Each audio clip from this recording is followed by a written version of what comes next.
रात के करीब 9 बजे थे। होली का दिन खत्म हो चुका था, लेकिन हवा में अब भी रंग और भांग की हल्की खुशबू तैर रही थी। गांव की पुरानी सुनसान सड़क पर एक छोटी सी चाय की टपरी थी। टपरी के ऊपर एक टिमटिमाता हुआ पीला बल्ब लटक रहा था। दूर कहीं से ढोल की आखिरी थापें सुनाई दे रही थीं, जो माहौल को और भी अजीब बना रही थीं। टपरी पर 3 आदमी बैठे थे, रमेश, इमरान और विनोद। तीनों के कपड़ों पर सूखे रंग के दाग थे और आंखों में अजीब सी थकान। अचानक हवा थोड़ी ठंडी हो गई। चाचा, आज कोई ऐसी कहानी सुनाओ ना जो हमें सारी रात सोने ना दे, ऐसी कि डर दिल में उतर जाए। हाँ चाचा, होली तो हर साल आती है, पर आज कुछ अलग सुनना है। ठीक है बच्चों, आज मैं तुम्हें एक नहीं 2 कहानियां सुनाऊंगा। ऐसी कहानियां जिन्हें सुनकर तुम्हें सच में नींद नहीं आएगी। लेकिन याद रखना, ये कहानी 2 भागों में होगी और दोनों भाग आज ही सुनोगे। तो पहले अपने दोस्तों को बुला लो, वीडियो को लाइक कर दो और चैनल को सब्सक्राइब करना मत भूलना, क्योंकि जो मैं सुनाने जा रहा हूं वो होली की रात से जुड़ा ऐसा राज है जो हर किसी को नहीं पता। तो चलो अब शुरू करते हैं। नवलपुर गांव की ठंडी शाम थी।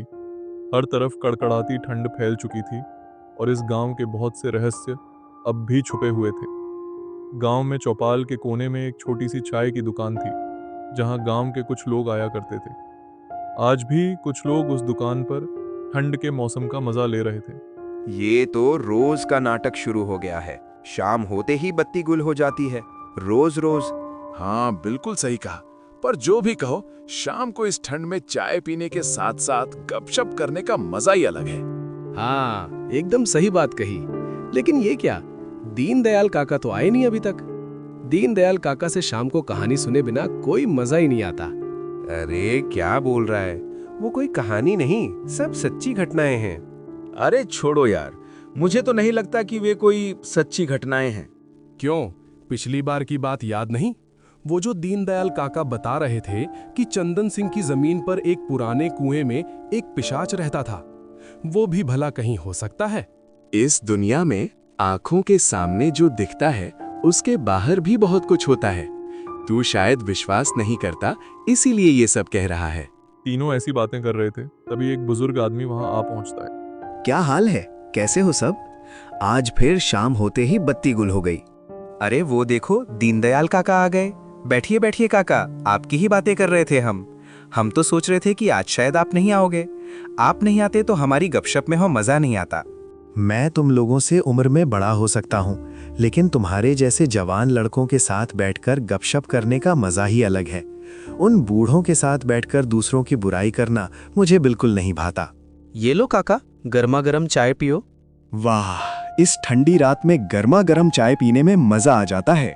तो दीनदयाल काका, आज आपके जीवन की कौन सी घटना सुनाओगे? अच्छा काका, आपने सामने से कभी कोई भूत देखा है? दीनदयाल काका कुछ देर सोचकर फिर बोलने लगते हैं। तुम लोग शायद सोचते होंगे कि मैं तुम्हें जो घटनाएं सुनाता हूँ वो सब झूठी हैं, पर ऐसा बिल्कुल नहीं है। सच में काका, आप जो घटनाएं सुनाते हो वो सुनकर तो किसी को भी डर लग जाएगा। दीनदयाल काका, आज ना अपनी आंखों से देखा हुआ कोई भूत का किस्सा सुना दो। चलो, आज एक कुछ अलग तरह की घटना सुनाऊंगा।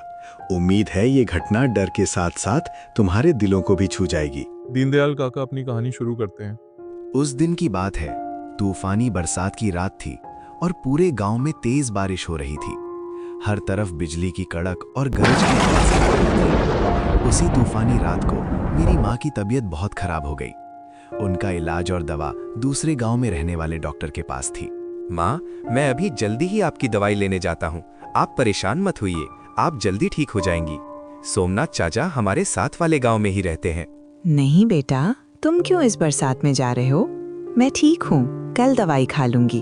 अभी मौसम देखो कितना खराब है और रात भी कितनी गहरी हो गई है। नहीं माँ, ये बारिश तो रोज ही होती है, आप फिक्र मत कीजिए, ये थोड़ी देर में बंद हो जाएगी।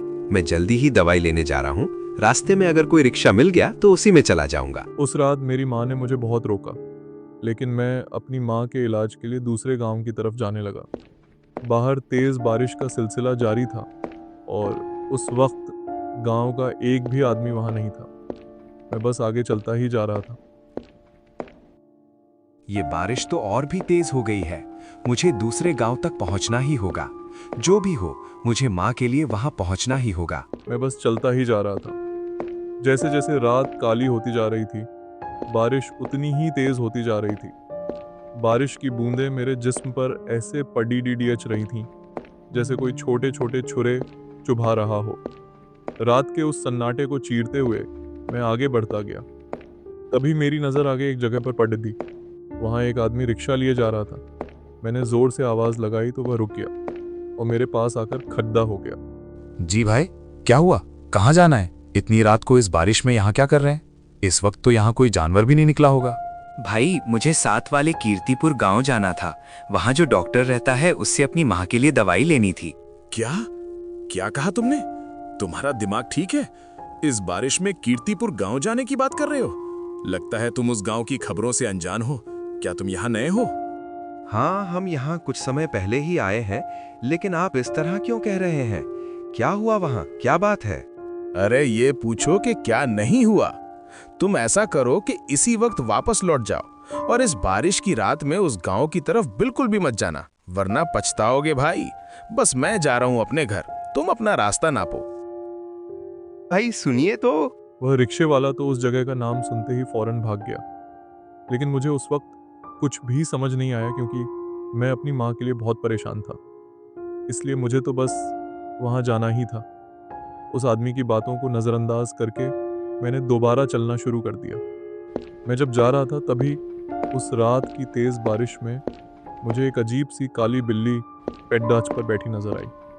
मैं जाकर उस पेड्डाच के पास खद्दहा हो गया, लेकिन वह बिल्ली न तो हिली और न ही भागी। वह बस एक अजीब ठहरी हुई नज़र से मुझे देख रही थी, जैसे कि वह मुझे कुछ कहना चाह रही हो या मुझे किसी खतरे से रोक रही हो।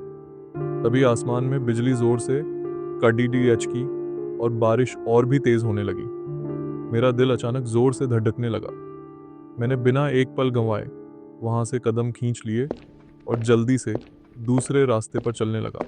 मैं फिर थोड़ी देर रुकने के लिए एक पेडेच के नीचे खड्डा हो गया। मैंने सोचा कि शायद यह बारिश थोड़े समय में बंद हो जाए। तभी मेरे सामने से एक बेहद प्यारी सी लड्डचकी आई और मेरे साथ खड़ी हो गई। वह मुझे बस घूरते ही जा रही थी। वैसे एक तरफ मेरे दिल को थोड़ी तसल्ली भी मिल गई कि चलो, इस बरसात की रात में इस सुनसान जगह पर कोई और भी है। फिर कुछ देर बाद मैंने उससे कहा, आप कौन हैं और इस बरसात में इस सुनसान रास्ते पर अकेले क्या कर रही हैं? मैं इस गांव में काम करती हूँ। मेरा घर इसके साथ वाले गांव में है। मुझे आज देर हो गई थी और मैं घर जा रही थी, लेकिन आधे रास्ते में ही मैं फंस गई। ये तेज बारिश शुरू हो गई, जो कि अभी तक बंद होने का नाम ही नहीं ले रही। अच्छा, वैसे मुझे लगा था कि शायद मैं ही इस सुनसान जगह पर अकेले जा रहा हूँ, लेकिन अब थोड़ी तसल्ली हो गई कि आप भी उस गांव की तरफ इसी रास्ते पर हैं। वैसे मैं भी उसी गांव की तरफ ही जा रहा हूँ। ये तो फिर बहुत अच्छी बात है। क्या आप प्लीज मेरी मदद कर सकते हैं? मुझे इस बरसात की रात में इस सुनसान रास्ते से जाने में डर लग रहा है।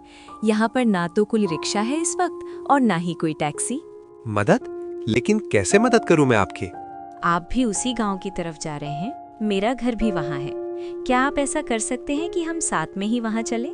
आप पहले मुझे जल्दी से वहाँ छोड़ दीजिए, फिर आप अपने रास्ते चले जाइएगा। प्लीज, मैं अकेले नहीं जा पाऊंगी।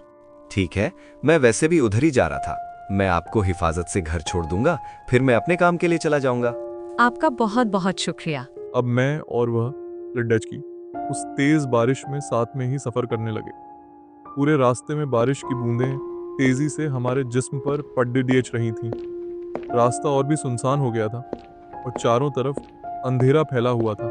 हर तरफ से अजीब अजीब आवाजें आ रही थीं और फिर बिजली की कड़क की आवाज माहौल को और भी डरावना बना रही थी।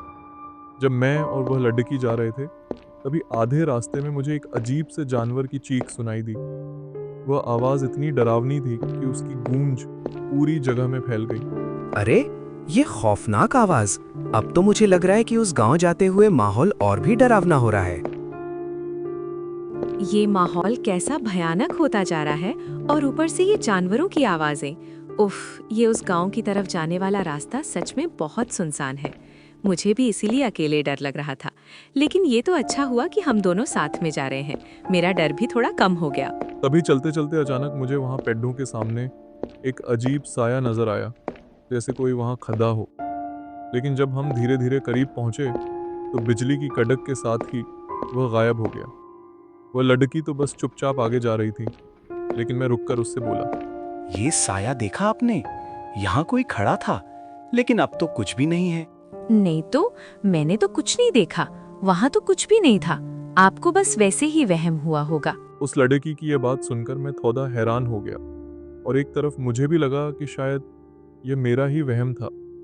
इसलिए मैं और वह लड़की दोबारा आगे बढ़ने लगे। बारिश बहुत तेज थी और वहाँ से जाते हुए मुझे फिर ऐसा नजर आया जैसे सामने कोई बच्चा जमीन पर पड़ा हुआ हो।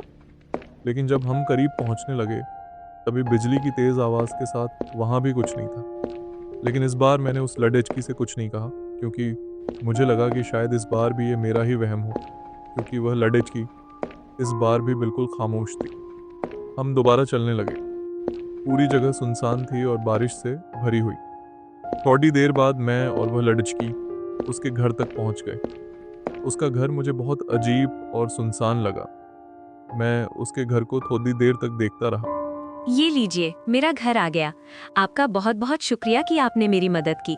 अगर आप ना होते तो पता नहीं मैं इस बारिश में कैसे पहुंच पाती।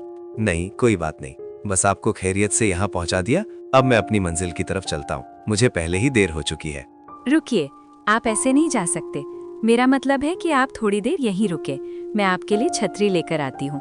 आप उसके सहारे इस बारिश से थोड़ा बच जाएंगे। यहीं पर ही रुकिए, कहीं जाना मत। वह लड़की ये कहकर अपने घर की तरफ जाने लगी और मैं उसकी प्रतीक्षा करने के लिए वहीं रुक गया। इंतजार करते करते बहुत देर हो गई, लेकिन वह छतरी लेकर अब तक बाहर नहीं आई थी, इसलिए मुझे बहुत अजीब लगा। ये इतनी देर क्यों कर रही है? उसने तो कहा था कि बस थोड़ी ही देर में आ जाऊंगी, लेकिन अभी तक नहीं आई। मैंने सोचा कि मैं जाकर खुद ही देख लूं, तो मैं फौरन उसके घर की तरफ जाने लगा और वहां जाकर मैंने आवाज लगाना शुरू किया। सुनिए, मैं आपका इंतजार कर रहा हूँ। कहाँ हैं आप? घर में सब ठीक तो है ना? मैंने जैसे ही उसे आवाज लगाना शुरू किया, तभी थोड़ी देर बाद उस घर से एक बूढ़ा आदमी बाहर निकला और मुझे अजीब सी डर पैदा कर देने वाली नजरों से देखने लगा। अरे, आप कौन हैं? और वो लड़की कहाँ गई जिसे मैं अभी अभी यहाँ तक छोड़कर आया हूँ? कौन लड़की? मैं यहाँ रहता हूँ और मैं अकेला ही रहता हूँ। यहाँ कोई लड़की नहीं रहती। अरे, ऐसा कैसे हो सकता है? मैंने खुद उसे अभी यहीं छोड़ा था। वो कह रही थी कि मेरे लिए छतरी लेकर आएगी। एक मिनट रुको, तुम पहले ये बताओ कि कैसी लड़की थी और उसने तुम्हें क्या कहा था? उसने हरे रंग के कपड़े पहने थे और वो बहुत खूबसूरत लड़की थी। कह रही थी कि मुझे इस गांव तक पहुंचा दो, अकेले डर लग रहा है। अच्छा, तो तुम्हारा सामना भी उस रागिनी से हुआ है? रागिनी? रागिनी कौन? रागिनी वो है जो एक बरसात की रात में निकली थी और आधे रास्ते में तेज बारिश शुरू हो गई थी। उसने बहुत से लोगों से मदद मांगी, लेकिन किसी ने उसकी मदद नहीं की। इसी वजह से जंगल जाते वक्त एक खौफनाक जानवर ने उसे मार दिया। इसके बाद वो एक छलावा बन गई और अब गांव में घूमती रहती है। बरसात की रात में जो भी निकलता है, पहले वो उससे मदद मांगती है। जो उसकी मदद करने से इनकार करता है, वो उसी वक्त उसे अपना शिकार बना लेती है। मैं उसकी बात सुनकर ऐसा शून्य हो गया जैसे मेरे अंदर से रूह ही निकल गई हो। मुझे अब कुछ भी समझ नहीं आ रहा था कि वह आदमी सच बोल रहा है या झूठ, और न ही ये कि वह लड़की सच में छलावा थी या क्या।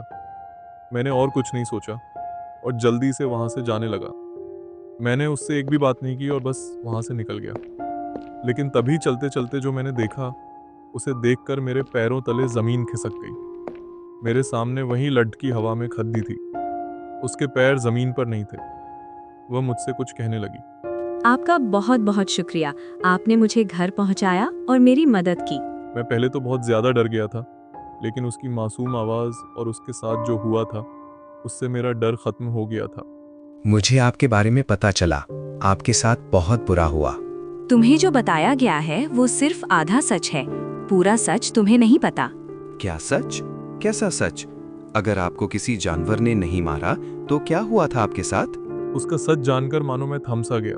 उसने बताना चालू किया। ये सच है कि मुझे देर हो गई थी और मैं लोगों से जाकर मदद मांग रही थी, क्योंकि मुझे जंगल से इतनी रात को जाने से डर लग रहा था। मेरी किसी ने मदद नहीं की। जब मैं रास्ते से जा रही थी तभी वे तीनों जंगल के रास्ते चलने लगे, लेकिन रागिनी ये नहीं जानती थी कि वह मदद उसकी जान ले लेगी। थोड़ी दूर जंगल के बीचों बीच आकर उन दोनों ने रागिनी के साथ गलत व्यवहार करना चालू कर दिया। रागिनी जमीन पर पड्डी बस चिल्ला रही थी। उसकी आवाज सुनने वाला वहां पर कोई भी नहीं था। बचाओ बचाओ, प्लीज मुझे छोड़ दो, मैं तुम्हारे पैर पड़ती हूँ, मुझे जाने दो। तभी किसी जंगली जानवर की आवाज सुनाई दी। उन दोनों की नजर रागिनी से हट गई। इसका फायदा उठाकर रागिनी जल्दी से उठकर वहां से भागने लगी, लेकिन वे दोनों भी रागिनी का पीछा छोड़ने का नाम नहीं ले रहे थे। भागते भागते रागिनी के सामने एक भयानक जानवर आ गया। अब रागिनी के पास दो रास्ते थे। दोनों तरफ उसकी मौत इंतजार कर रही थी। रागिनी ने उन दोनों दरिंदों की तरफ न जाकर उस जानवर को इशारा किया और जानवर उसके पीछे दौड़ने लगा।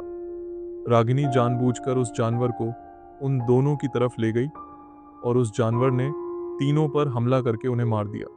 मुझे दुख है कि हमारे प्यारे से देश में ऐसे दरिंदे भी होते हैं।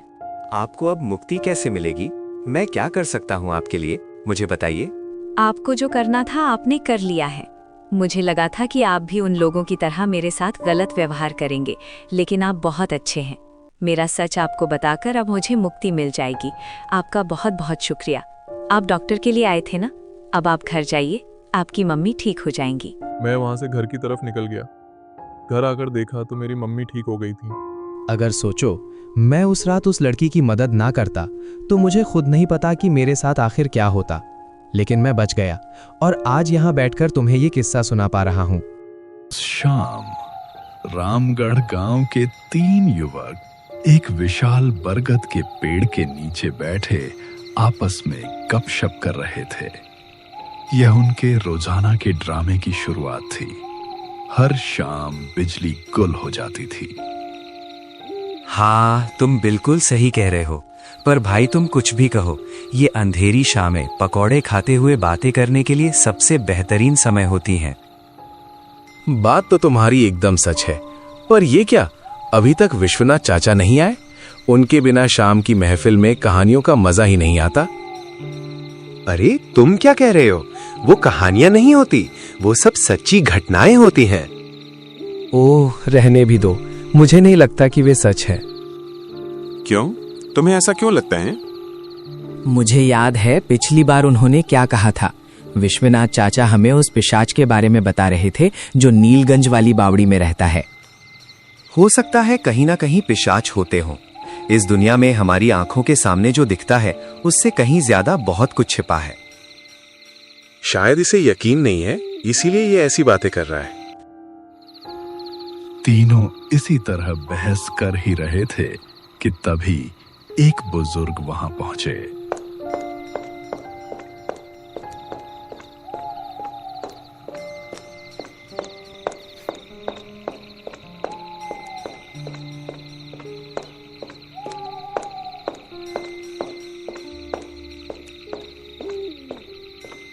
कैसे हो बच्चों, क्या हालचाल है? आज फिर गोधूली वेला होते ही बिजली चली गई। ओह देखिए, विश्वनाथ चाचा आ गए और हम यहाँ बिजली की कटौती का रोना रो रहे थे। छोड़िए चाचा, आप बस बैठ जाइए। हम अभी आपके बारे में ही बात कर रहे थे। हमें लगा शायद आज आप नहीं आएंगे। अगर आप नहीं आते तो हमारी गपशप अधूरी रह जाती। मैं उम्र में तुम सबसे बड़ा हूँ, लेकिन तुम जैसे नौजवानों के साथ बैठकर गपशप करने का एक अलग ही आनंद है। मुझे उन बुढ़ों के साथ बैठकर दूसरों की बुराई करना पसंद नहीं है। लीजिए चाचा, ये गर्मा गर्म मुड़ी पकौड़े खा लिया। वाह, इस सुहावनी शाम में इन गरम गरम पकौड़ों का स्वाद ही कुछ और है। तो विश्वनाथ चाचा, आज आप हमें अपने जीवन का कौन सा किस्सा सुनाएंगे? चाचा, क्या आपने कभी अपनी आंखों से कोई भूत देखा है? विश्वनाथ चाचा ने कुछ देर सोचा और फिर बोलना शुरू किया।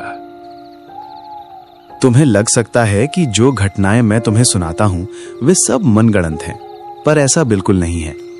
एक डॉक्टर के तौर पर मैंने इस दौरान कई अलग अलग जगहों पर वक्त बिताया है। वहां मुझे बहुत से अलग अनुभव हुए हैं और आज मैं तुम्हें वही बताऊंगा। सच में चाचा, आपकी सुनाई कहानियां किसी को भी डरा सकती हैं। विश्वनाथ चाचा, आज हमें कोई ऐसी रूहानी कहानी सुनाइए जो आपने खुद अपनी आंखों से देखी हो। चलो, आज मैं तुम्हें कुछ अलग बताता हूँ। मुझे उम्मीद है कि ये घटना तुम्हें डराने के साथ साथ तुम्हारे दिल को भी छू जाएगी। मैं तब बहुत छोटा था। मैंने बस एक डॉक्टर के रूप में काम करना ही शुरू किया था।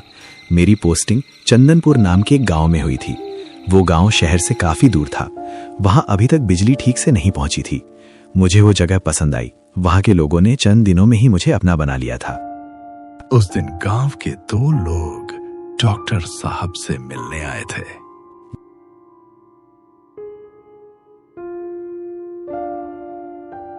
डॉक्टर साहब, आपको हमारा गांव कैसा लग रहा है?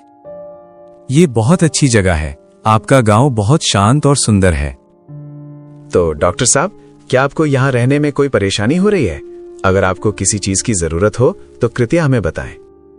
जी नहीं, मुझे कोई समस्या नहीं है। मैं अकेला रहता हूँ, इसलिए कोई दिक्कत नहीं होती। और माधव भैया भी तो है, वे मेरे लिए सब कुछ तैयार कर देते हैं। ये सुनकर बहुत अच्छा लगा, लेकिन डॉक्टर साहब, मुझे आपसे कुछ कहना था। उन लोगों की बातें सुनकर डॉक्टर साहब हैरान रह गए। हंसते खेलते वे दोनों कुछ ही पलों में बेहद गंभीर हो गए थे। क्या आपको कुछ खास थे में? हाँ, कहना तो है।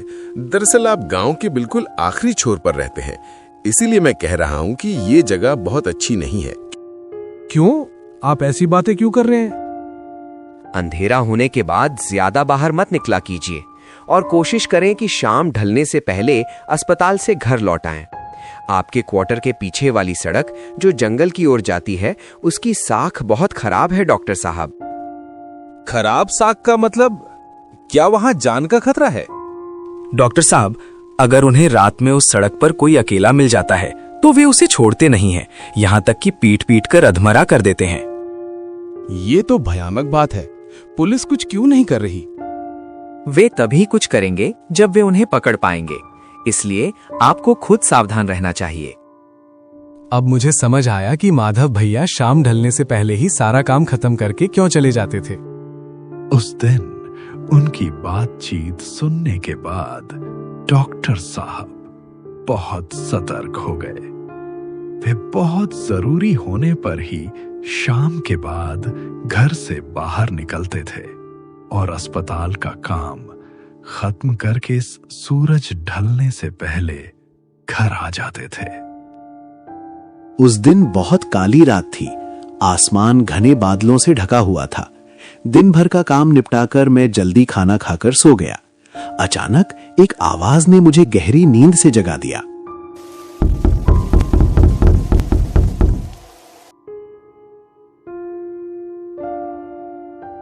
डॉक्टर साहब, क्या आप सो गए? बहुत जरूरी काम है डॉक्टर साहब, कृपया एक बार दरवाजा खोलिए। गहरी नींद से जागने के बाद मुझे थोड़ा गुस्सा आया। रात के इस पहर मुझे कौन बुला रहा है? मैं पल भर के लिए भूल गया था कि मैं एक डॉक्टर हूं। अपना काम याद आते ही मुझे लगा कि कोई मुसीबत में ही इस वक्त मेरे पास आया होगा। यही सोचकर मैं बिस्तर से उठा और दरवाजा खोला।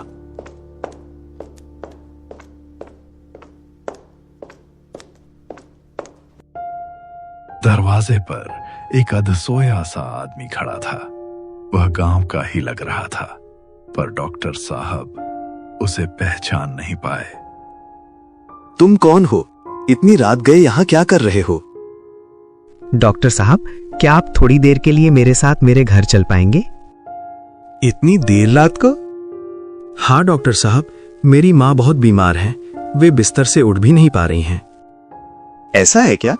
पर तुम्हारा घर कहाँ है? मेरा घर जंगल के उस पार दूसरे गांव में है। मेरी माँ बहुत बीमार है और मेरे पिताजी भी बूढ़े हैं, इसीलिए मैं आपको बुलाने इतनी रात को आया हूँ। पिताजी माँ को अकेला नहीं छोड़ सकते थे। अपनी माँ के प्रति उसकी दया और प्रेम देखकर मुझे बहुत अच्छा लगा। मैंने और कुछ नहीं सोचा, अपना मेडिकल बैग लिया और तुरंत उसके साथ निकल पड़ा। क्या तुम्हारा घर बहुत दूर है? डॉक्टर साहब पास के ही गांव में है, थोड़ा दूर है पर ज्यादा समय नहीं लगेगा। बाहर निकलकर अंधेरे में थोड़ी दूर चलने पर बारिश के मौसम के कारण काफी ठंड महसूस हो रही थी। वह आदमी रास्ता दिखाते हुए आगे आगे चल रहा था और डॉक्टर साहब उसके पीछे। कुछ देर बाद वे जंगल में पहुंच गए। चारों तरफ ऊंचे ऊंचे पेड़ थे और वे दोनों बीच के संकरे रास्ते पर चलते रहे। डॉक्टर साहब को एक अजीब सी बेचैनी महसूस हुई और अचानक उन्हें उन दो ग्रामीणों की बात याद आ गई। सुमित, क्या घर जाने का इस जंगल के अलावा कोई और रास्ता नहीं है? हाँ डॉक्टर साहब, रास्ता तो है, पर इस रास्ते से हम जल्दी पहुंच जाएंगे। आपकी माँ की तबीयत खराब है। तुम्हारी माँ को क्या हुआ है? मेरी माँ के सिर में बहुत तेज दर्द है। उन्हें तेज बुखार भी है। वो बहुत तड़प रही हैं। यह समझना मुश्किल नहीं था कि वह आदमी अपनी माँ से बहुत प्यार करता था। जब वे थोड़ा और आगे बढ़े तो ऐसा लगा जैसे कोई उनका पीछा कर रहा हो। डॉक्टर साहब को फुसफुसाहटें भी सुनाई दे रही थी। जरा जल्दी चलो, ऐसा लगता है कोई हमारे पीछे आ रहा है। डॉक्टर साहब की बात सुनकर उस आदमी ने भी अंधेरे में एक नजर डाली और तेज चलने लगा।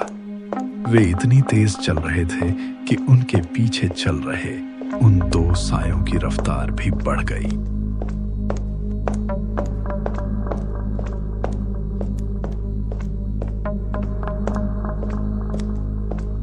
ओए तुम दोनों, रुको कह रहा हूं। ओए, तुम्हारे पास जो कुछ भी है जल्दी निकालो, वरना लाश बिठा दूंगा।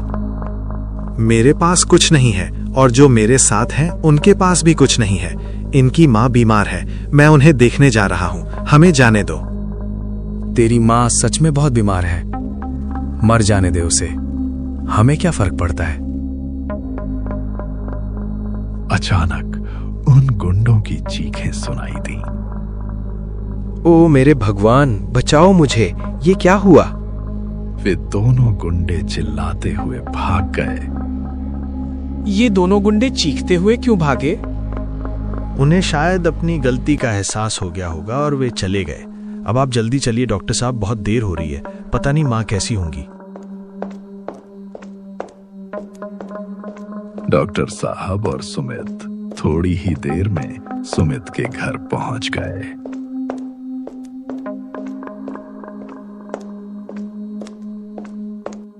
वो हमारा घर है। आप अंदर जाइए, मैं यहीं बाहर हूँ। अंदर नहीं आओगे? नहीं, आप जाइए, मैं यहीं खड़ा हूँ। जैसे ही डॉक्टर साहब अंदर गए, उन्होंने देखा कि एक बुजुर्ग महिला बिस्तर पर लेटी थी। उनके चेहरे पर दर्द साफ झलक रहा था और उनके बगल में एक बुजुर्ग व्यक्ति बैठा था। वे सुमित के माता पिता ही थे। डॉक्टर साहब पहली नजर में ही समझ गए कि वह बहुत बीमार थी।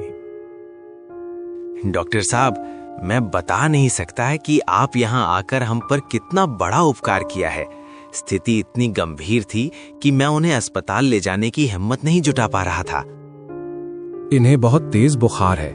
इस हालत में इन्हें अभी अस्पताल ले जाना नामुमकिन है। मैं इन्हें एक इंजेक्शन दे देता हूँ। मुझे उम्मीद है कि इससे अभी के लिए आराम मिल जाएगा। बिना समय गंवाए डॉक्टर साहब ने इंजेक्शन लगा दिया। आधे घंटे के भीतर ही महिला की हालत में सुधार होने लगा। आप सच में देवता हैं डॉक्टर साहब। चिंता मत कीजिए, सुबह तक ये बिल्कुल ठीक हो जाएंगी। और मैं देवता नहीं हूं, पर आप बहुत भाग्यशाली हैं कि आपको सुमित जैसा बेटा मिला है। सुमित? हाँ, सुमित ही मेरे घर आया था। उसने मुझे बताया कि उसकी माँ बहुत बीमार है। ये सुनकर मैं तुरंत चला आया। अपनी माँ के बारे में सोचकर ही सुमित आपको बुलाने आया था। आप क्या कह रहे हैं? क्यों? क्या हुआ? बुजुर्ग व्यक्ति हैरान रह गया। उसने एक पुराने संदूक से एक फोटो निकाली और डॉक्टर साहब को दिखाते हुए कहा, देखिए, क्या इसी ने आपको बुलाया था? फोटो देखते ही डॉक्टर साहब ने सुमित को तुरंत पहचान लिया। हाँ, ये सुमित ही था। यही मुझे यहाँ लेकर आया था। सुमित बाहर खड़ा है। मैंने उसे अंदर आने को कहा था, पर उसने कहा कि वो बाहर ही रहेगा। सुमित, अंदर आओ बेटा, अपनी माँ को देखो, वो ठीक है। बाहर से कोई जवाब नहीं आया। नहीं, वो अब कभी नहीं दिखेगा, उसका काम पूरा हो गया। आपका क्या मतलब है? 1 साल पहले शहर में काम से लौटते समय एक सड़क हादसे में हमारे बेटे की मौत हो गई थी। वो अपनी माँ का बहुत लाडला था। जब भी माँ को दर्द होता वो बेचैन हो जाता था। आज वो फिर अपनी माँ का दर्द दूर करने के लिए आया था। उस बुजुर्ग की बात सुनने के बाद डॉक्टर साहब अवाक रह गए। तब तक भोर की पहली किरणें फूटने लगी थीं।